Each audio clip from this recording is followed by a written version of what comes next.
સુરેન્દ્રનગરમાં અમદાવાદ પ્લેન દુર્ઘટનામાં મૃત્યુ થયેલ લોકોને શ્રદ્ધાંજલિ અર્પણ કરવામાં આવી।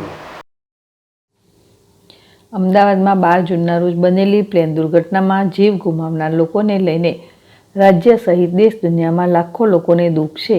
આ દુઃખમાં સહભાગી થવા માટે અને જે લોકો ઘટનામાં મૃત્યુ પામ્યા છે તે લોકોને શ્રદ્ધાંજલિ આપવા માટે સમગ્ર રાજ્યમાં શ્રદ્ધાંજલિ આપવામાં આવી રહી છે। ત્યારે સુરેન્દ્રનગર શહેરમાં પણ આજરોજ એક કેન્ડલ માર્ચનું આયોજન કરવામાં આવ્યું હતું। તેમાં શહેરના વિવિધ સમાજના લોકો મોટી સંખ્યામાં જોડાયા હતા અને આ ઘટનામાં લોકો મૃત્યુ પામ્યા છે તેમની આત્માને ઈશ્વર શાંતિ આપે અને પરિવાર પણ આવી પડેલું આ દુઃખ સહન કરવાની શક્તિ આપે તે માટે પ્રાર્થના કરવામાં આવી હતી।